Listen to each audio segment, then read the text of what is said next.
สบายดีทุกคน งานประจำทุกมือต้องได้มาเกลือกบเกลือปลาจ้าเฮ็ดงานคือเก่าเนาะผู้ใดเฮ็ดงานอะไรก็ขอให้มีความสุขเด้อเดี๋ยวมื้อนี้สน้อยพามาเกลือกบเกลือปลาจ้าไปเดี๋ยวไปเกลือกันเลย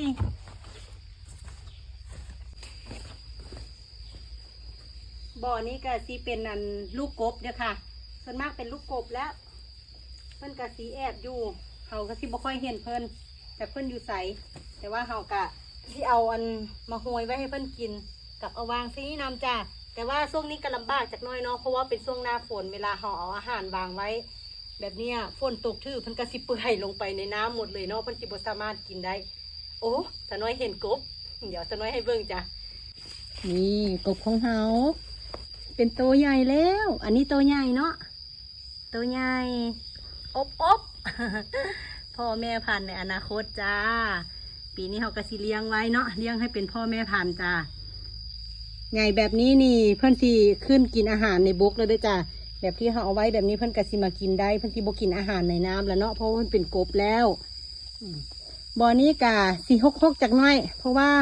เขาเลี้ยงแบบเป็นธรรมชาติเนาะเขาสิปล่อยเพื่อนอยู่แบบธรรมชาติเขากะสิมีปลูกมะเขือนี่เบ้าหัวสาวปลูกไว้มีมะเขือมีต้นหมากเพชรมีต้นดอกไม้นี่จ้ะต้นหมากเพชร เอาสิปลูกไว้เนาะให้เพื่อนอยู่แบบธรรมชาติจ้ะมีมะเพชรมะเขือไปน้ำตอนนี้มะเขือก็กำลังเป็นหมากแล้วนี่ในสวนอันนี้ในสวนในบ่อกบจ้ะก็สิมีหญ้ามีต้นกล้วยอีหยังปนกันไปเนาะเฮาสิให้เพื่อนได้ซนได้อยู่จ้านี่อีกตัวนึงอุ้ยใหญ่แล้วนี่ก็เลยแอบเพิ่นลีสิบ่เห็นเพิ่นเนาะบ่อนี้สิเป็นอันลูกฮวกซอกแรกเลยค่ะที่เฮาเอามาใส่เพิ่นก็เลยสิเป็นตัวใหญ่จากน้อยเนาะสิเริ่มเป็นตัวใหญ่ละเฮาสิบ่ค่อยเห็นเพิ่นสิลีจ้ะในบ่อนี้ก็ยังมีอึ่งเนาะสน้อยเอาอึ่งมาปล่อยไว้กะ10 ตัวก็สิบ่เห็นเพิ่นจากเพิ่นไปอยู่มองใด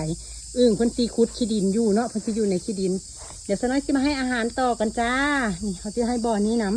ำบ่อนี้กะสิเป็นธรรมชาติจากน้อยเนาะสิผักตบสิหลายจ้ะบ่อนี้ ผักตบสิหลายในจากน้อยโอเคเดี๋ยวสน้อยขอให้อาหารกบอาหารปลาในบ่อนั้นอีกสักก่อนเนาะเดี๋ยวพอกันใหม่คลิปหน้าเด้อเป็นกำลังใจให้กันเด้อจ้าสน้อยก็เป็นกำลังใจให้ทุกคนเด้อเฮ็ดคลิปขอให้ประสบผลสำเร็จสน้อยกะยังบ่สำเร็จดอกกะเฮ็ดกันไปเนาะสู้กันไปจ้าโอเคบ๊ายบายพอกันใหม่คลิปหน้า